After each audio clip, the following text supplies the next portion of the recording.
We were young until we weren't, but the books stay the same.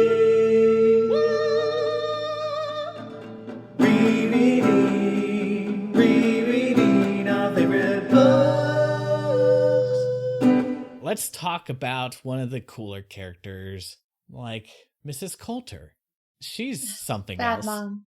God, I'm sorry. I'm so into the toxic parent relationships in this book and the toxic relationship the parents have with each other. It's a fun time. Like, my commentary on this is not deep. Well, I mean, I guess it can be deep. Let's be deep for a second. Yeah. I think that Mrs. Coulter's also really interesting in terms of commentary on femininity, and like I was saying earlier, she utilizes her white female privilege. That is what she has to rely on. She's a very intelligent woman. We're told multiple times that, like, she could be doing what Asriel's doing, you know? She could be out there being a scholar, a scientist, whatever. But she can't actually, because she's a woman, and she's not allowed to be. And so she's, like, super ambitious and trying to do things that will gain her power. Like, she becomes the head of the General Oblation Board, which is like this secret church project. How much power is that really bringing her? Like, it's something, but, like, again, it's in secret. It's like no one can know. So she really, like, I think has discovered that the best way for her to gain power over men is to play, you know, this hyper feminine, certainly sexualized for older people, but very sweet for younger people or people not attracted to her. Like, It is an interesting commentary on a woman caged by the system, and not a very nice woman at that. My non-constructive comments are like, go, girl boss. I kid. I do love, like, her and Lyra's relationship and how messy it is and complicated, and her relationship with Asriel and how messy and complicated that is. I'm really excited to reread the parts with her in the upcoming books. Indeed. Another one of Pullman's criticisms against C.S. Lewis is that he's a sexist mother, which is very, very true. Yep. And I see Mrs. Coulter as a direct rebuke against C.S. Lewis's idea that lipstick will send you to hell. Or that... But she's the worst. Indeed, or this is what it is. In C.S. Lewis, in the Chronicles of Narnia, femininity is always downplayed in the sense that it's always trivialized. It's framed as trivial. Whenever the girls are like, I like clothing, somebody has to step in, whether it's the narrator or some other character, to say, those stupid girls, they're so obsessed with trifles that they're missing the bigger point. And this book is showing how those very trifles can be very, very powerful tools. Loved that. I loved that it shows how a female character operates within a sexist world, leveraging those sexist bits of society to garner herself some power. The question is, how fragile is that power? And the answer, it seems to be implied, is very, very fragile because, like you said, this is all happening in secrecy. If something f***s up, the church can just disown her. She's on very thin ground. So that's cool to show her. And there's in the scene with Mrs. Coulter and Lyra interacting, Lyra describes her as so beyond the female scholars that Lyra has met and interacted with in her life that she is basically a new sex. And I think it's interesting, especially casting Lyra as a girl in this book. I think that's something that's very, very important, because sexuality in girls especially is, man, oh man, is it demonized? Oh God. You should be ashamed of yourself. It's demonized in a way that it isn't for boys. So casting Lyra in this role as the main character and giving her someone that shows her how sexuality can be powerful, it's very interesting. And yeah, I too want to see how it's elaborated on in the next couple of books, especially as Lyra grows and goes, spoiler alert, has her own sexual encounter, consensual sexual encounter, I should say, again, that's something in this book that we see what I would describe as a non-consensual sexual assault. But to see how that gets developed later on in the series, because it really shows just how just how thoughtful Pullman was with those characters. And it never calls it out explicitly. There's never a point where Mrs. Coulter is talking to somebody and somebody says, "You're a woman, you don't have power here." There's never a moment like that. It's all very much just implied. But along with that subtlety is a certain incisiveness that really getting to the core of like how women, especially by male writers, how femininity gets trivialized and what people miss when you trivialize femininity. Because if femininity is trivial, why then is it that all these men are obsessed with women and obsessed with their sexuality and obsessed with this and that? So I very much appreciate Mrs. Coulter as a character who knows that she has to act subtly, is working within her means, and it also makes the moments when she sort of abandons that, for lack of a better term, feminine subtlety. Like that scene when her demon attacks Lyra's demon was really jarring, which is the point. Like, it's really violent and unsettling and kind of disturbing, and I just wanted it to stop.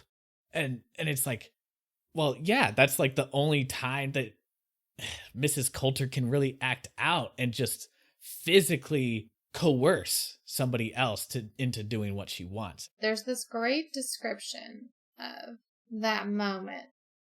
They're arguing, and Lyra's saying about her bag, but it won't be in the way. It's the only thing I really like wearing. I think it really suits.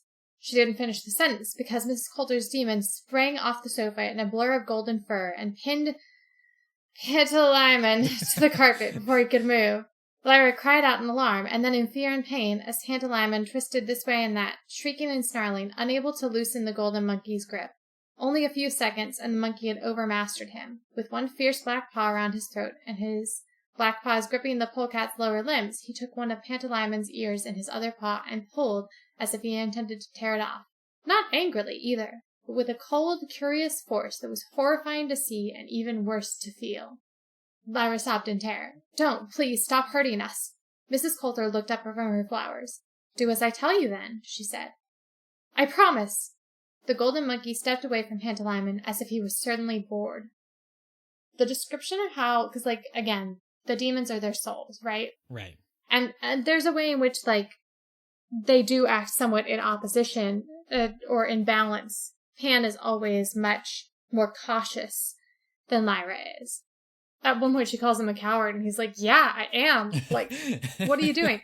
So there's this way in which they can also be, like, the voice of reason. They can perform, like, a lot of functions. But I do think there's something about, like, they show this very genuine part of you. And just the sort of coldness with which Mrs. Coulter is able to be cruel, I think has always stayed with me. The image of the golden monkey hurting Pan, and not doing it angrily, but just with this cold curiousness, that's always stuck with me. It's one of my, like, strong memories from reading this book. It's this side of her that she's not allowed to really normally show.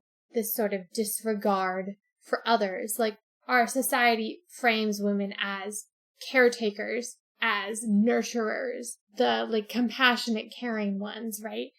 And Mrs. Coulter's not that. I mean, you want to talk about sociopathic.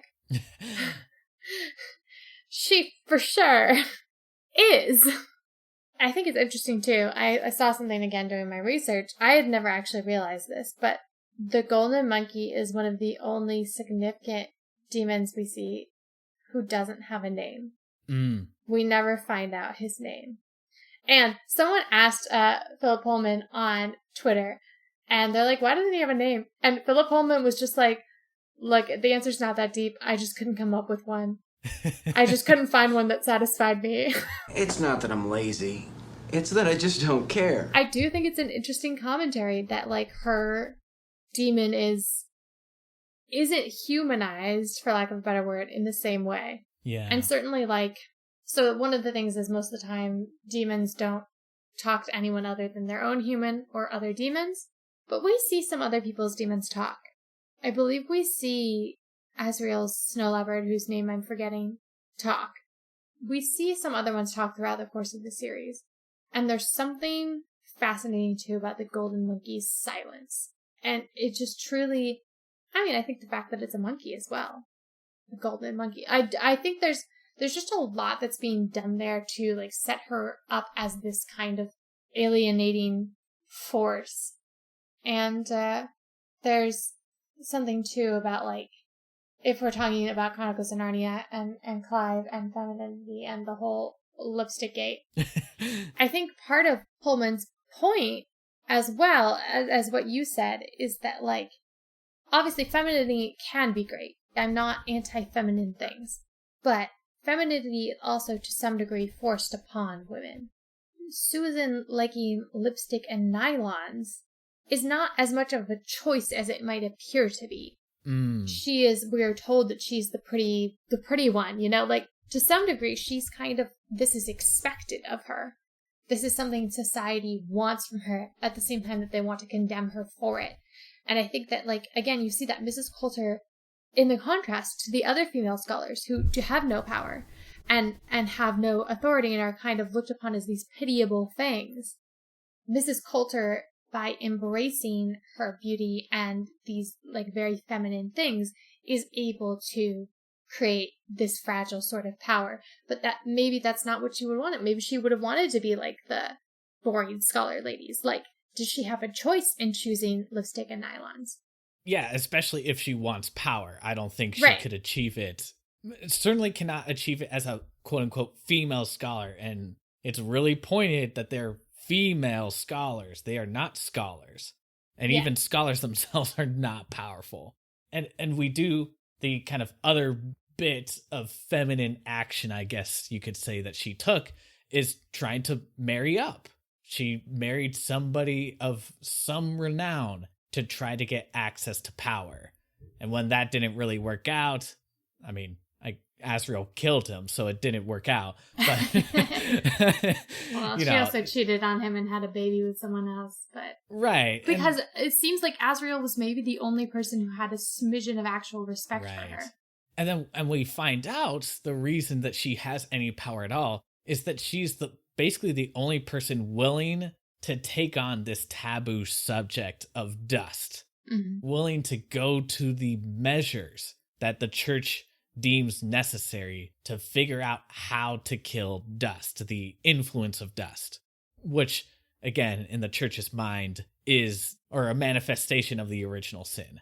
So she contains multitudes, and so many, there's just kind of these inherent contradictions to her character, because she at times feels so feminine and warm and loving and motherly. And then at other times she is a cold motherfucker who will rip the souls away from children, kind of because she can. She's playing into that contradiction where she is both the mother figure, she's the Madonna, and the whore. You can kind of see the seams when they catch on to certain things, like that moment with Pan being attacked by the golden monkey. I don't know if this will be developed in the books, but in the show, the character of Mrs. Coulter, she's very much played as having active disdain for her demon. And there's a sense that she really just hates what her demon represents for her with this attachment to dust. You don't necessarily get that. You might again, I don't remember that being a thing in the books, but again, I've only read the second and third one once, so I could be wrong. But what I would say in regards to that is that you could definitely see the fact that the golden monkey is never named, which means that Mrs. Coulter never tells people the name of the monkey. It feels more like a tool than an actual being. And maybe that's part of also the fact that the golden monkey seems to be able to go further distance further away from Mrs. Coulter than other characters in this book and their demons. I think it's probably a stretch to say that she hates demons, but given what she's doing, given what we know about the Golden Monkey, I'm not going to fault anybody, and I'm certainly not going to fault the show for reading it as such. It makes sense. It makes sense for what she's trying to do, right? She sees the demons as the cause of bringing sinfulness to people and why they fall from innocence. Yeah. I think I'm trying to remember if there was a reason for that in later books, but we'll find out, I guess. I'm not going to strain my mind. Yeah, it's interesting that they chose to do that in the show, because I definitely wouldn't have thought that, specifically because she hasn't had the operation that the other people at the facility have had to separate her from her demon.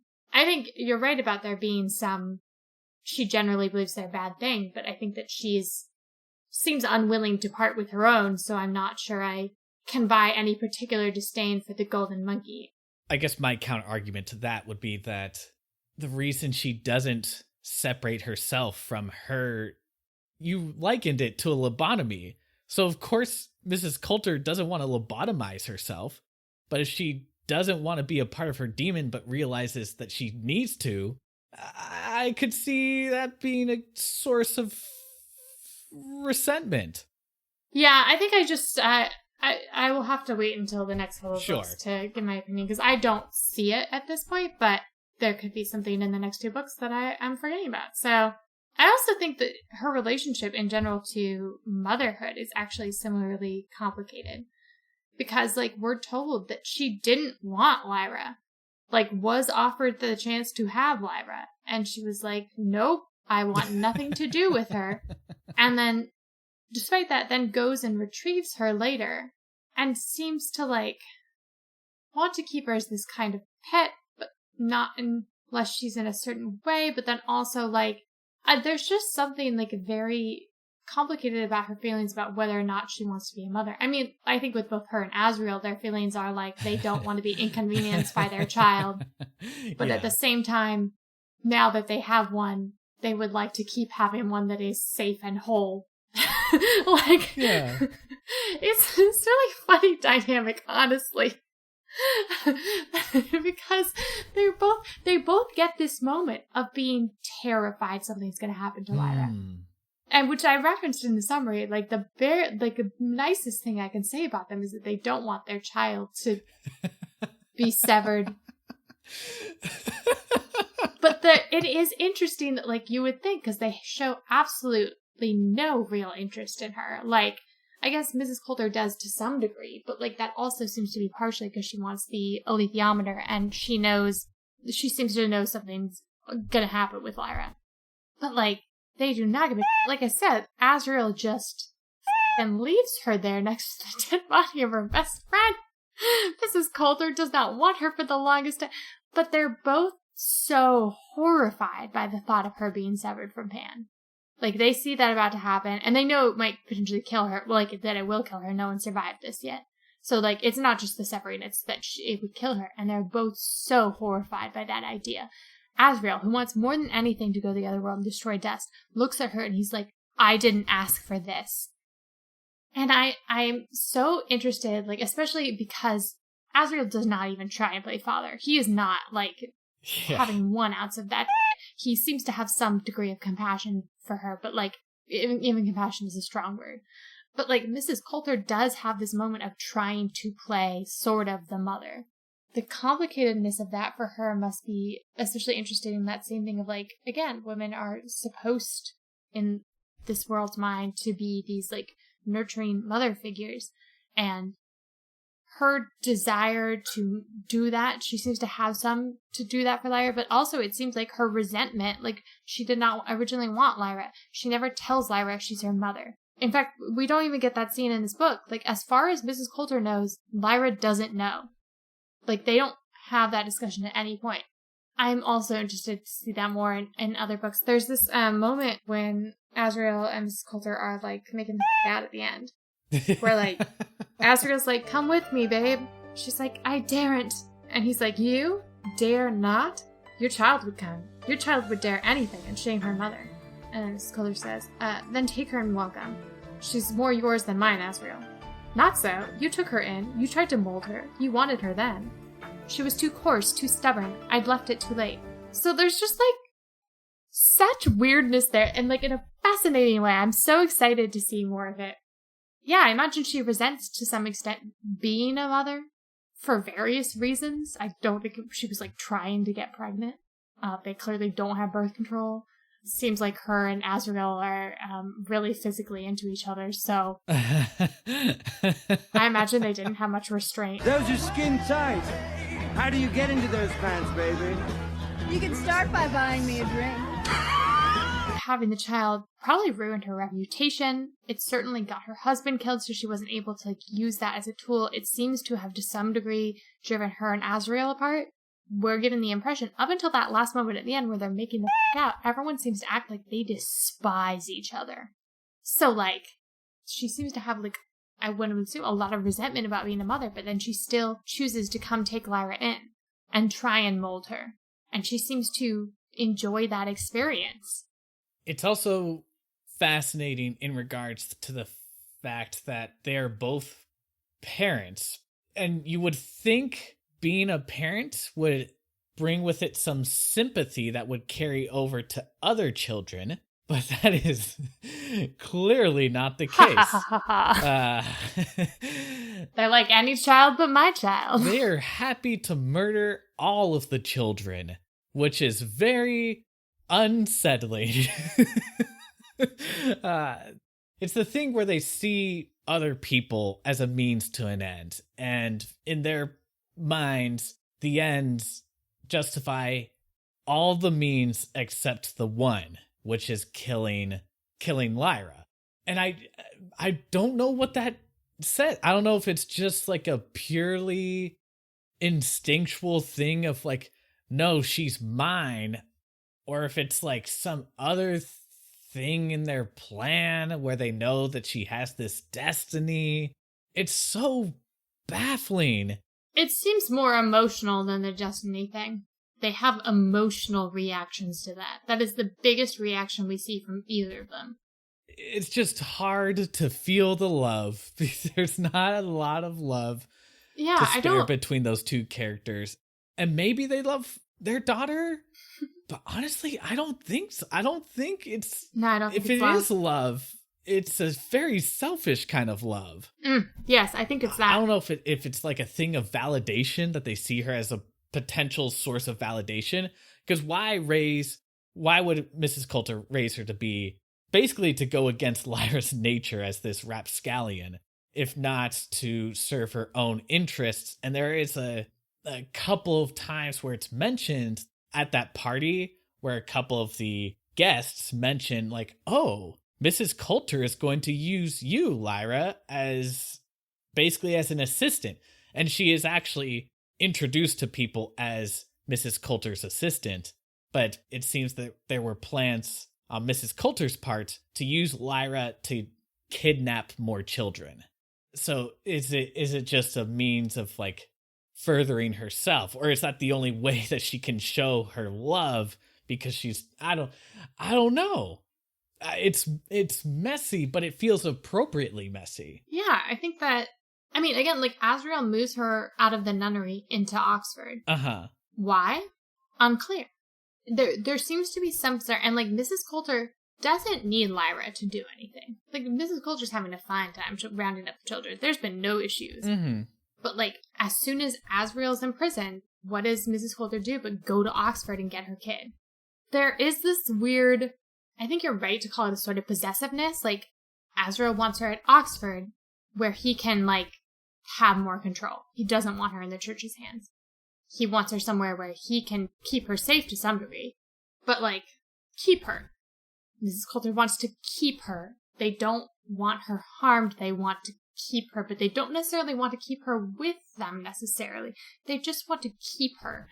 And I think there is something to say. I don't fully believe in this, and so I would understand any pushback on this. Supposedly, we do instinctively, parents form instinctive bonds and love for their children. and vice versa. And I don't think that's fully true. I mean, I think you have to earn and deserve that love. But I do think there is something innately there that draws you to that person. I wouldn't call this like love, parental love per se. But like, I think there's something, a very twisted version of that going on. That's not necessarily something either of them want. I don't think they want to care about Lyra. But they clearly do. Not in a like healthy, constructive way. Not in a way that like gets her anything other than the bare minimum of care for her safety and the desire to possess her. But they seem to have something there. And if I remember, okay, one of my like very strong memories from the third book has to do with what ends up happening to Azrael and Mrs. Coulter. And if I remember correctly, it like plays out in a way that just further complicates how trying to think about them as parents. Which I'm like, again, really excited to reread and see. Because I remember it strongly because I remember being like, again, I was sobbing the whole time through this book and my memories are not strong. But I do think it was a really good ending for them, if I remember correctly. So I just had an idea. So at the heart of this book is the question of free will and destiny and blah, blah, blah. And we don't necessarily see those discussions happen with Asriel or Mrs. Coulter explicitly, but it is very clear that they're both very stubborn people. They both want their way. They don't like being controlled. And in fact, they will take every effort to assert their own self-control. Whether that's like the kind of superficial thing with Asriel, where the church basically tells him that he's not allowed to research dust, but he does it anyway and finagles his way into getting money to do more research for it. Even when he, like you brought up, even when he's quote unquote in prison by the bears, he still manages to get all the research elements he needs to continue his research. And I think with Mrs. Coulter, perhaps even arguably more so with Mrs. Coulter, because she has the added aspect that she's a woman in a world that is incredibly misogynistic. It's her trying to assert her own will onto things. And the thing is, when you become a parent, suddenly you have this added responsibility in your life where you can't, it's not just about you anymore. And your responsibility, your circle of responsibility widens to include the child.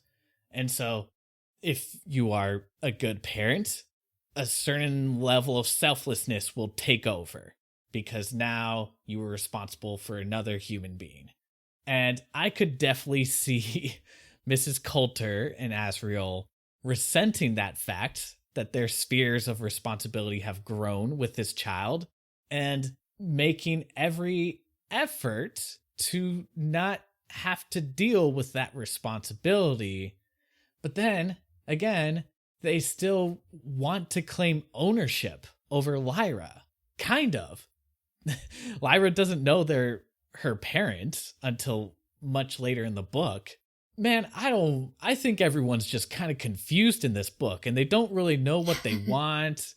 And they're getting so caught up on this dust business and what it means. And Azrael's like, I'm going to kill death. And Mrs. Coulter's like, I'm going to f***ing murder children to try to defeat original sin. But they don't want to do it to their own child. And it's what do they want? I don't know. And maybe they probably don't know. They don't understand fully what this means for them. Yeah, I mean, I think they know what they want. They just don't know how to deal with Lyra in that. I think they know precisely what they want. It's just that, like, they don't know what they want in terms of Lyra. Mrs. Coulter probably knew her feelings were more complicated for all the reasons I said. But I think Azrael was just like, I don't give a shit about this kid. I don't think he expected her showing up to f him up that much. If he had been, like, imagining scenarios, he was like, what would happen if my daughter showed up? Like, I don't think he would expect that it would bother him as much as it did bother him. But, yeah, I think that they, just don't know quite what to do with that relationship either.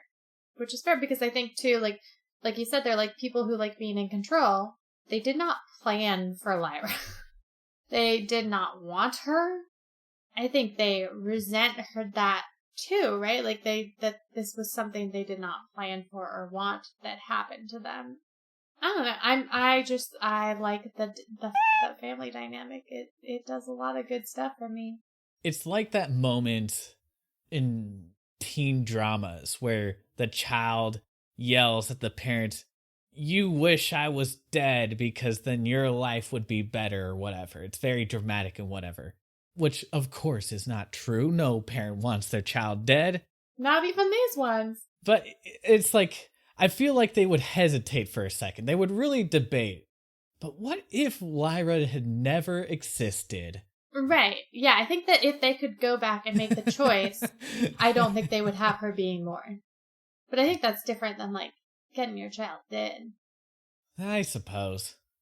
What do I know? I'm not a parent. Not either. And I certainly hope I would be a better one than these ones if I was a parent. But it would be pretty hard to be worse. It would be. They set a pretty low bar to clear there. But they are great to read about. And they deserve each other. I wish them the best in their messy relationship dynamics. Well, we've been kind of dancing around the theological aspect of this book. So let's talk about that. You two are hungry. It's a big day. We're gonna kill God. Again, this book doesn't fully dive into that. Where we see it the most is at the very end with that conversation between Asriel and Lyra about the book of Genesis. And I went down a very deep rabbit hole about the story of Eden and just like, what does the tree of knowledge of good and evil mean? And I know that I could talk about that for hours on end, and it wouldn't necessarily be relevant for this story, for this book. So I feel like you should take the lead before I really go off the rails. But you're the one who did all the research, apparently. I mean, I'll bring some of it up because I do think it's fascinating. Like, okay, I'm sorry. I can't. Go, Casey, go. So there's a lot of debate surrounding the story of Eden and how it should be interpreted. Probably the most common interpretation is that Adam and Eve were told not to eat of the fruit of the tree of knowledge of good and evil. Then they did, and then they were punished and kicked out of Eden and sentenced to die, basically. And that's why everyone dies and why there's suffering in the world.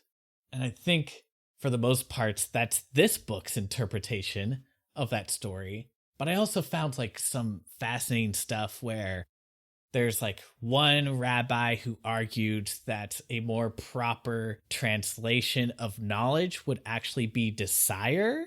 And that was the issue, is that when Adam and Eve ate of this fruit, they felt desire for themselves. Rather than desiring to worship God, they suddenly had their own desires for their own benefit.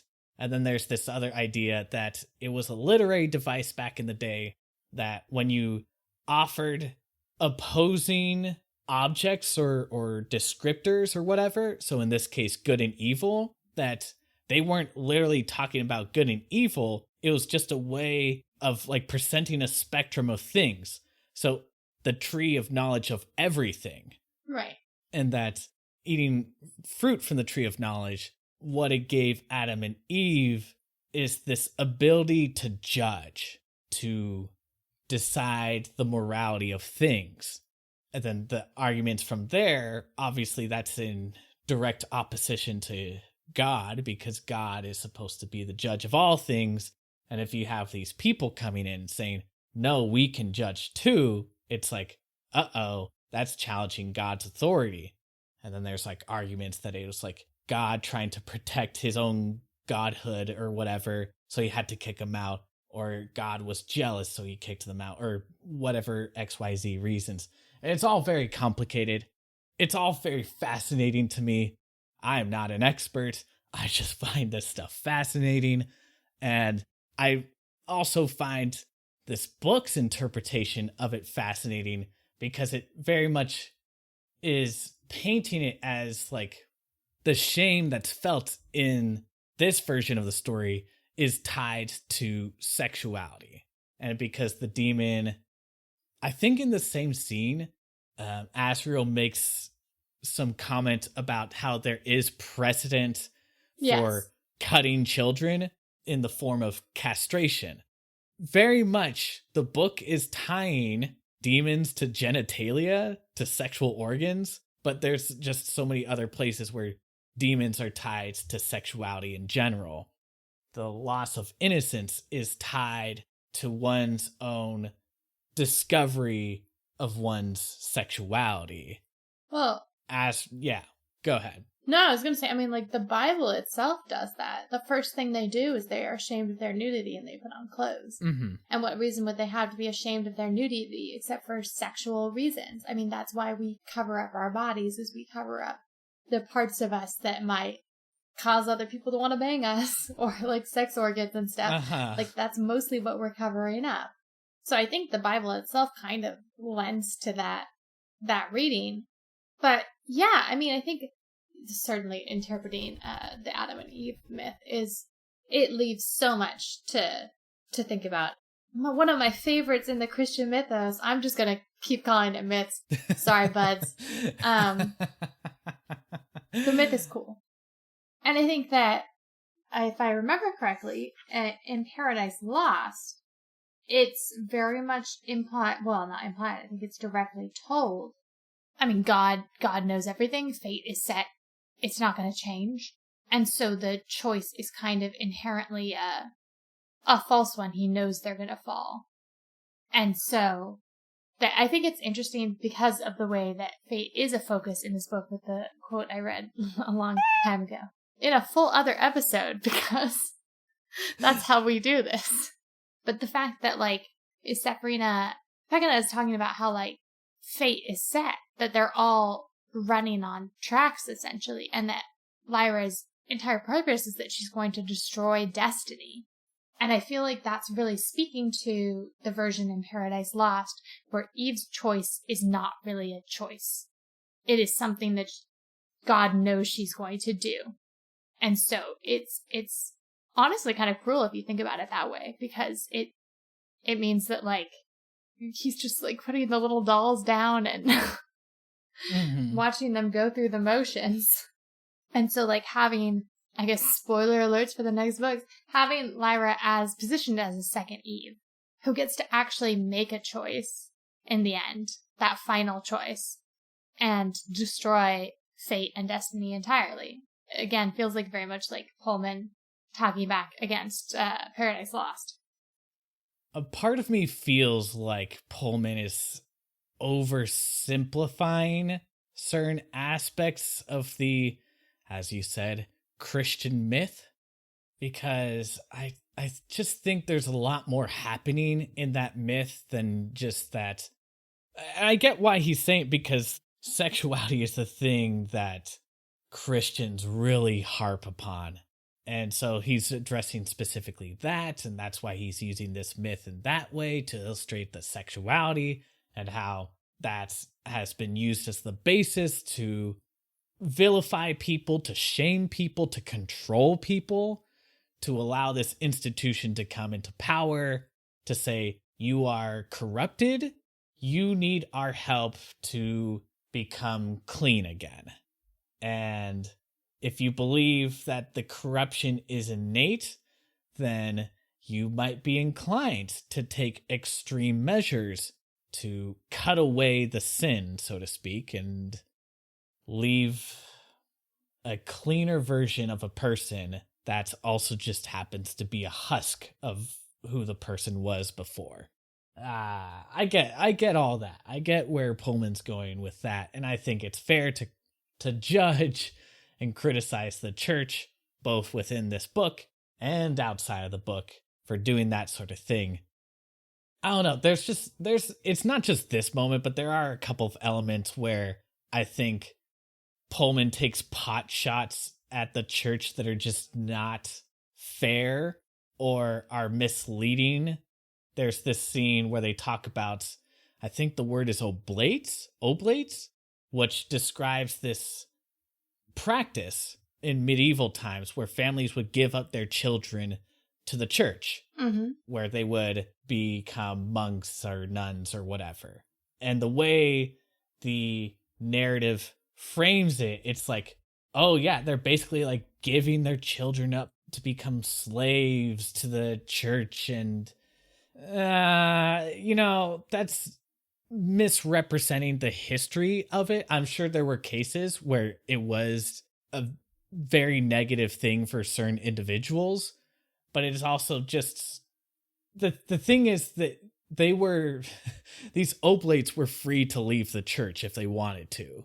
So it's just things like that. So it's like when we get this long passage from the book of, or like a different version of the book of Genesis, I'm like, okay, what is Pullman trying to say here?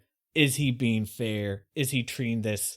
Because if you're going to criticize Chronicles of Narnia for being propaganda, you better not be participating in your own propaganda. And I do think to some degree Pullman is with this scene, because he is framing it with these demons. He's framing it as like, this is the basis of the original sin. This is how the church has used it. This is blah, blah, blah. And he's minimizing the complexity of it for his own narrative purposes, which is understandable. But nonetheless, I just think he's doing the same thing that he's criticizing the church for doing. I mean, the thing is, the medieval church was like, I guess I think this is fair. They were out of f***ing control. And regardless of the oblate thing in particular, like, there was just a lot they were doing that was not good, to say the least. Mm-hmm. So I think that, like, yeah, it would be unfair to the modern church, which certainly still has its issues, but at least is advocating for vaccination. Thanks, Catholic Church. Better late than never. It's fair if if Pullman is basing this off of the medieval Catholic Church. I think it's fair. I'm not bothered the way you are by it. And I think that, to be fair, he has certainly leveled a lot of critiques at the Chronicles of Narnia about, like, the Christianity 101-ness of them. Mm-hmm. But there are a lot of, Chronicles of Narnia out there, and there are not as many things warning about the dangers of religion out there. And, as much as it might be hypocritical, am I bothered by there being another opinion? Nah.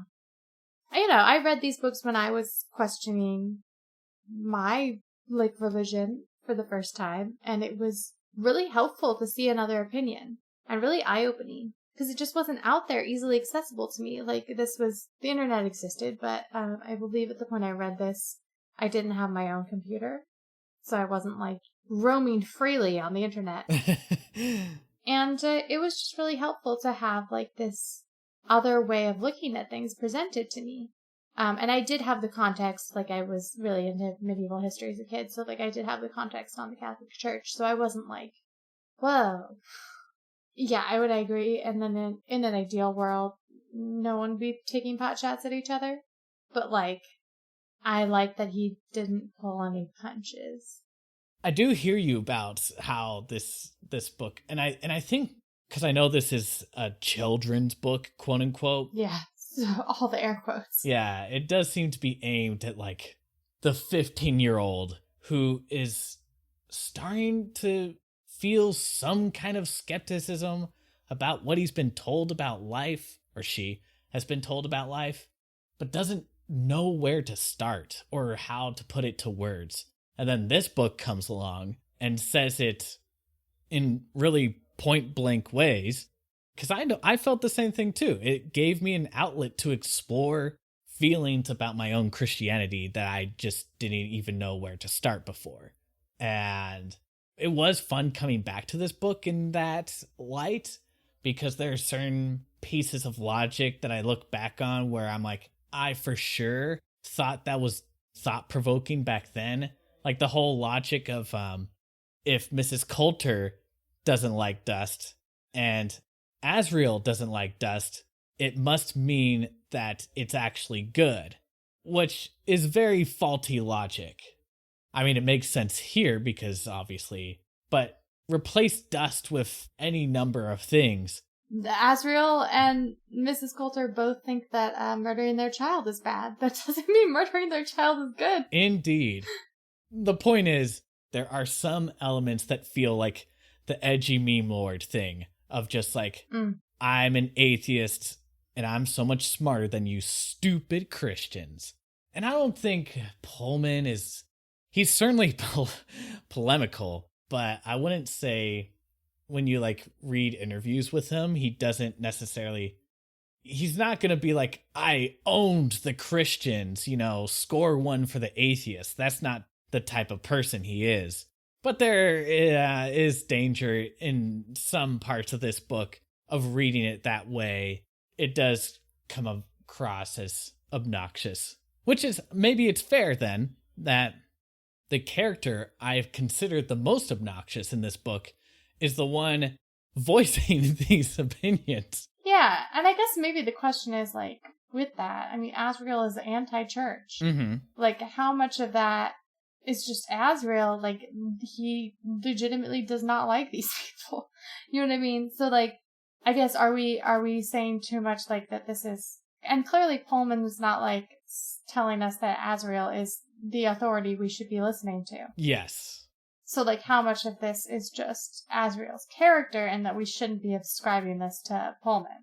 Well, I don't know if we can ascribe it to, but Pullman has said these similar things as this in public about the church, the quote-unquote church. Yeah, but if you're reading this as a kid without that context... I just think that the way it is presented, because there isn't, and I don't think we ever will get a character like this, of a sympathetic member of the church. Up to this point, it's been basically Mrs. Coulter, and she's god-awful. Up to this point in the book, we're told that they've been trying to assassinate Asriel. They're doing all these actions and blah, blah, blah. So it doesn't paint the church in a very good light. And look, far be from me to defend the church. I have so many problems with the church. I just think that if we're going to criticize a book series for doing one thing, and then we do the same thing, or Pullman does the same thing in his own book series, that doesn't make it right. That doesn't make it understandable. Just because Asriel is anti-church doesn't make his actions right. There's just a bit of discomfort from me looking back at this book. But, like, I guess the thing is that Chronicles of Narnia, as you pointed out earlier, are advocating specifically for Christianity, not necessarily for the organized version of it, right? And Pullman is specifically having a go at religious organizations, especially ones that are tyrannical and fear-mongering and all of those things. Is he specifically having a go at Christianity itself? Like, I don't think so. At least not in this book. Certainly that could come into question in later books if I'm remembering things correctly. And I might revise my feeling then. But, like, he's not out here being like Christianity itself is the worst.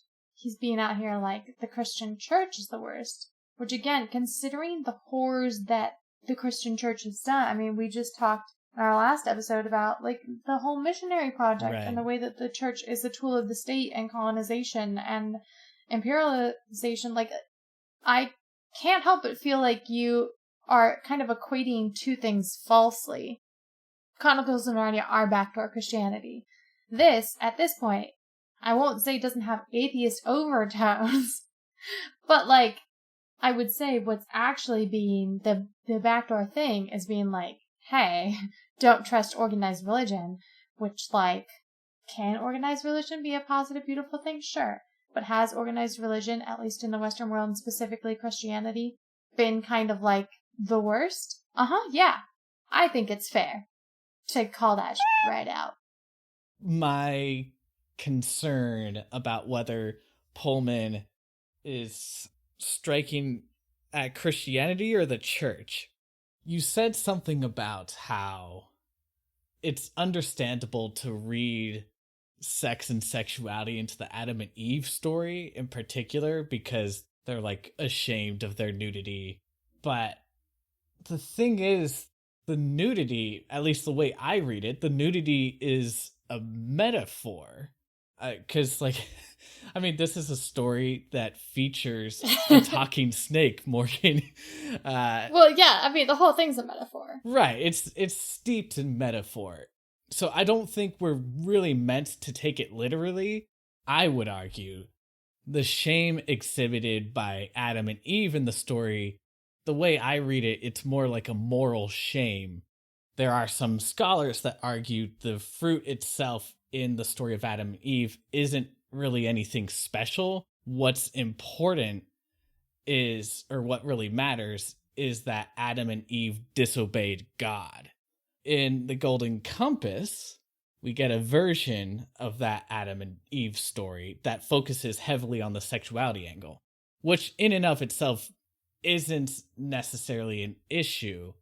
And if it had been framed as this was the interpretation of Azrael or the interpretation of the Magisterium, that would be one thing, and that'd be totally fine. But it's not that.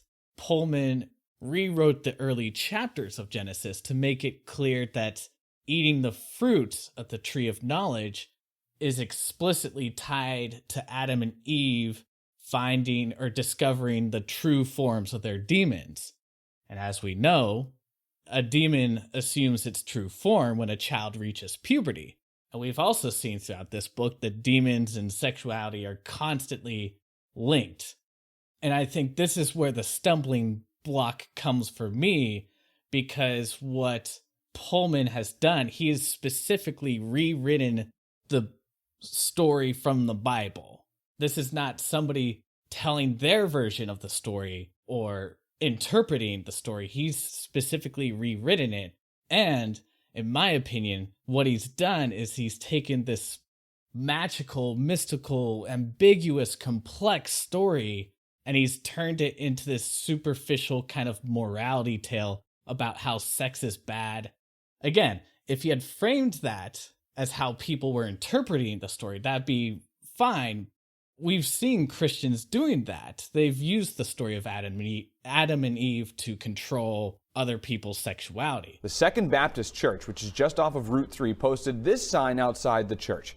It reads, "Jesus made Adam and Eve, not Adam and Steve." But what Pullman's doing here, by rewriting the text of the Bible itself, he's rewriting it in a way that casts the story as this extremely narrow-minded viewpoint that, in my opinion, seems to be suggesting that the original text is just as equally narrow-minded. And that's where things get really iffy for me, because he's no longer attacking the institution of religion. He's attacking the religion itself, that reads really as really condescending to me. I'm sure you disagree, Morgan, but I think you made a point earlier that this book was extremely valuable for you to give voice to your own skepticism. And that I certainly agree with as well, because I felt the same way, especially when I first read it. The stumbling block for me is that as I've gotten older and have come back to these stories from the Bible that I first heard as a kid, I can appreciate them in the same way that I can appreciate all the books we read for our podcast.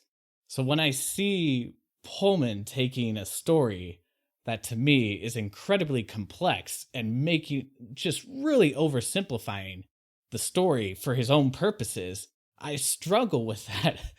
I mean, I don't think he's doing it intentionally or maliciously, but he is misrepresenting a fundamental story of Christianity. And ultimately, I just think that's counterproductive to what he's trying to do. I fundamentally disagree with your premise. Ooh, them fighting words. So I think that you are focusing too much. You are making it all about sex in a way I don't think Pullman is actually making it. I see your point that, like, the demons betraying definitely does have something to do with sexuality. And I mean, I think here we're very clearly also relying on our memories of later books. I think that if we were just reading this first book, I'm not sure we would necessarily be having the same discussion. And so I think that's part of it. But also part of it is that you said that, like, demons have been shown to be linked to sexuality, and they have. But, like, the big thing that we're told about demons settling, which is what gets added to that story, is that it's once someone has self-knowledge, essentially, once they're settled into who they are, which is a part of growing up and maturing. And it's knowledge, which makes sense. They ate from the tree of knowledge. And you earlier did the great talk about how the good and evil part could, in some interpretations, just be forgotten. It's the tree of knowledge. And they then had knowledge of self along with everything else that they didn't have before, and so their demons settled. We talked, too, about how Pullman is pushing back against these ideas of childhood as the ideal state, right? Of the Edenic nature of childhood, right? And that sort of innocence, and that he's trying to talk about the importance of growing up and maturing and adulthood, and certainly sexuality and sex is a part of that. But I don't think in this moment or in any other he's saying that that is the sum total of it.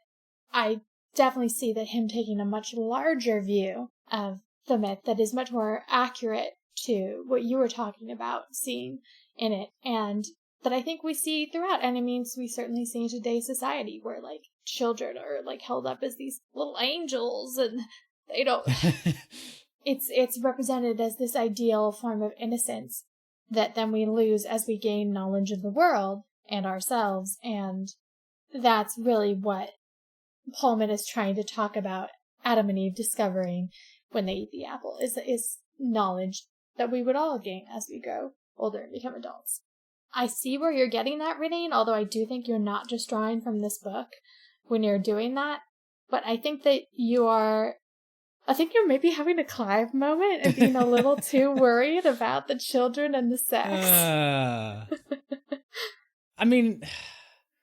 No, I think it's more fundamental than that. It's just the fact that he's taking a story and he's modifying it. And there's this line about Asriel says, like, the text is corrupt and whatever. And it's like, well, yeah, Pullman, because you f***ing rewrote it yourself. To me, it's just frustrating because he removes a lot of the magic. For me, Pullman's version of it is much more point blank. Whether that's specifically involving sex, which I think that's a big element of it, but also the idea of growing up, it just doesn't feel like he's necessarily giving it the weight that it deserves. I mean, I guess it just comes down to the fact that I just don't like his version. I think his version's very oversimplified. In the same way that I think, like, C.S. Lewis's versions of Christian stories are oversimplified, and it just rubbed me the wrong way. So, if I'm going to criticize C.S. Lewis for that, I'm going to criticize Pullman for doing the same thing. I don't like it. Okay, I mean, I can accept that you don't like it. Although I do think it's funny to hear you arguing for being upset about bad adaptation, shall we say. Like, maybe it's lost the essence of the story in adaptation? Casey?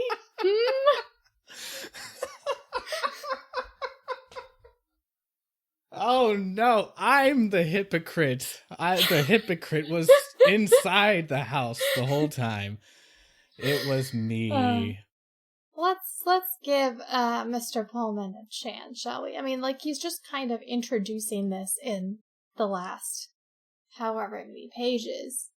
And we know that the Adam and Eve story plays a significant role going forward, because that's something we do remember. So I think we should give him a chance to elaborate on it some. I certainly have, like, none of the issues you have, clearly. It doesn't bother me at all. I think that the fact that they eat from the tree of knowledge in the first place has always given it a pretty clear interpretation to me, but, like, maybe I'm not thinking about it enough. And I also think that, like, there have been a lot of, obviously, adaptations that simplify the story. So I think I'm unbothered, because I do feel like this one at least is making a honest attempt to grapple with it. Mm-hmm. I think it's making an attempt to grapple with, like a specific like how the story specifically has been interpreted, wow. Interpreted by like a large group of people. If it's flattening it, then I feel like it's flattening it in the service of dealing with this specific interpretation. And I think that's fair because, like I said, I think a lot of people have that interpretation of that story.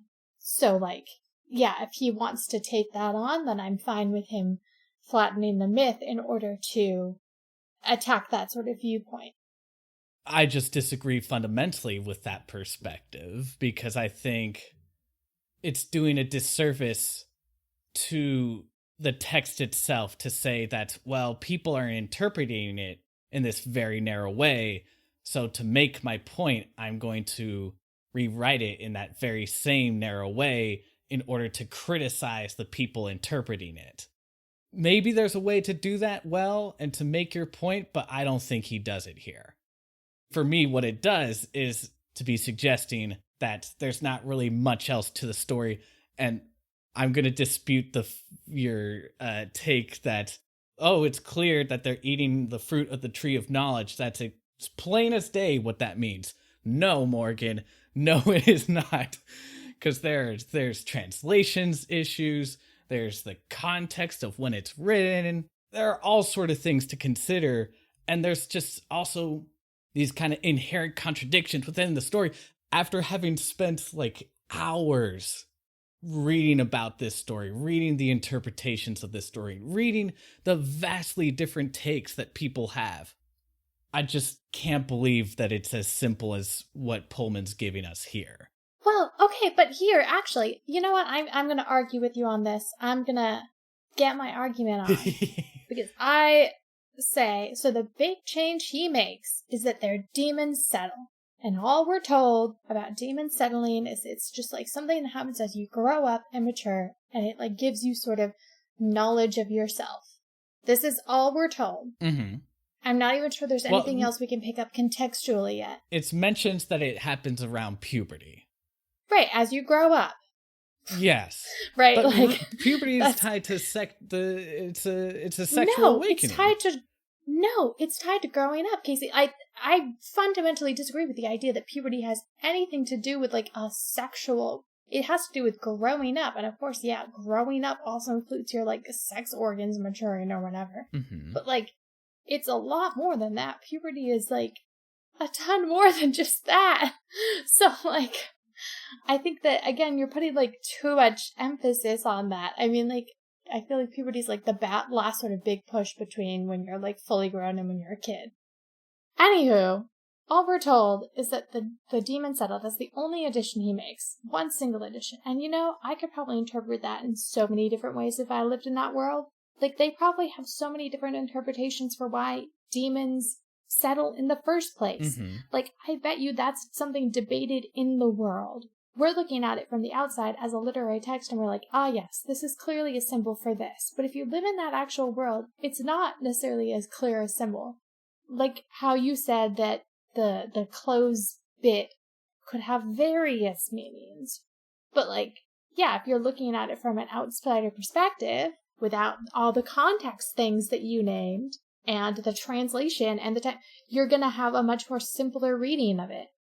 So I think that it's really not fair to be like, this one single thing he added, one single thing, is really like just destroying the mystery of this myth, when again, we're reading it as a literary text in which it's like, we're much more able to like come to an easy interpretation as opposed to an actual like in the world religious text where we would have endless possibilities. I just don't see how you can read it without our own context that this is a story that exists in our world, that we've read and heard and seen and whatever so many times. We know this story. Any changes will necessarily call attention to themselves. I don't know. Like, I hear your point. I think you're giving Pullman too much credit in that regard. I think it's very clear what he's trying to do with this instance of taking a one of the most well-known Bible passages and modifying it specifically to get at this larger point about how people have used this myth for their own ends. And we see that Asriel's using it for his own ends. We see the Magisterium's using it for their own ends. Everyone's using it for their own ends. I just think it cheapens the myth. I just don't like that. I don't like that. I don't want to come off as like a Bible apologist again.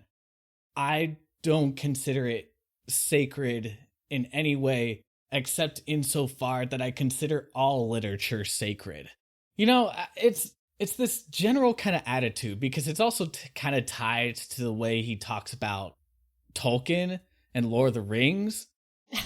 It's like, okay, buddy, like, you're very cool. You're the contrarian walking into the room being like, Lord of the Rings, it isn't very good. It sucks, actually. and it's just like, but have you really, where is this coming from? Are you just being polemical for the sake of being polemical? Or is this like a really thought out, reasoned argument that you've put together based on that text? No, it's not. I think he's just being polemical for the sake of being polemical. And I think he's doing that same thing here. It's hard for me to pinpoint exactly where I feel that, but it's just too simple for me. Yeah. I think it just comes down to, like, you're maybe a little more protective about the myth than I am. Because for me, I'm like, that's funny. It's funny because, I don't know, have we talked about adaptation on the podcast? So does anyone, like, know about our giant adaptation debate? We've always referenced it, but I don't think we've ever actually talked about it yet. Right. So, like, normally, like, you're on the side of, like, do what you will. Indeed. Be free. And I'm like, you know, something of the original spirit must be preserved and carried forward. And I think the funny thing is that myths are probably one of the few areas in which I'm like, Like, its entire point is kind of to be transformed and reinterpreted. So, like, for me, I'm like, yeah, go have fun. I will say, you know, there are certain limits. I think that because Pullman is coming from a Christian background, I feel like he has the right to do that. Mm-hmm. If he came from another background, then I might feel a little bit more like, hey, not your turf, right?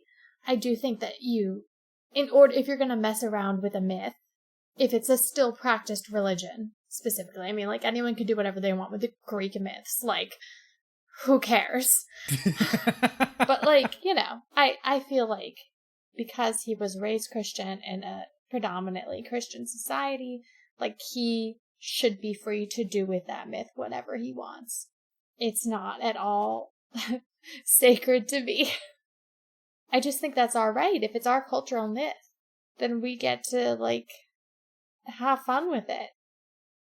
I love the fact that the rarest of rare occurrences where I would be inclined to agree with you about adaptations, it's in the one area where you're the complete opposite opinion that you usually are. And it's just like, even when we could agree, we still can't agree. This is so ridiculous. I think he's going to take what I would consider actual pot shots in the upcoming books. Mm-hmm. Like, I don't particularly see them here, but I feel like you could be right. I mean, the books are about killing gods. Yeah. So... Yeah, I just think he did a very bad adaptation of the Adam and Eve story. So you can hold that against me for the rest of time. Anytime I tell you, oh, who cares if it's a quote unquote bad adaptation, you'll be like, Casey, you cared.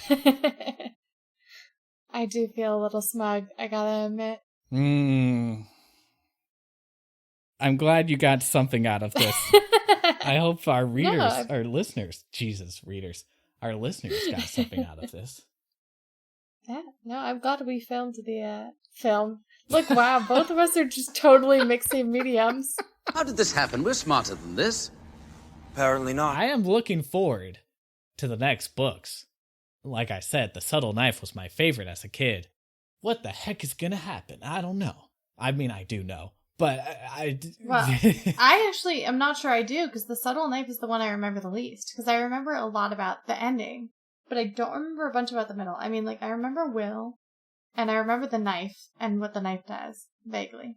That is about all the plot points I remember from book 2.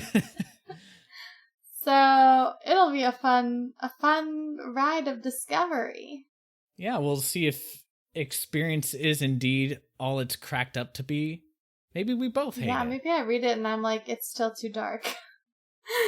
Still too much for my little soul. But you know what? If I can do in 5th season, I can do anything.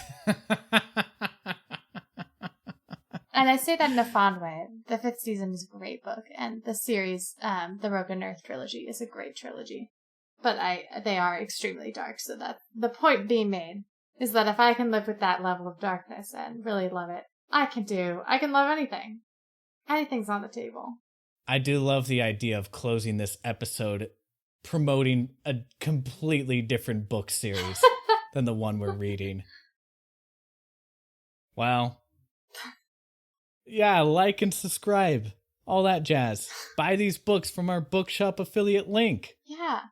If you know of any really pretty copies of his Dark Materials, I am hopefully retrieving my set soon, but I think they're old and they might be dying. So I might be in the market for a new copy. So requirements are, it's pretty. If you can suggest pretty book covers, I would appreciate it.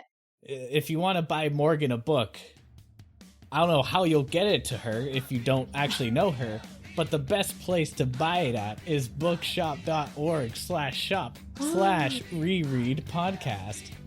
Until next time, hasta la vista. Bye-bye.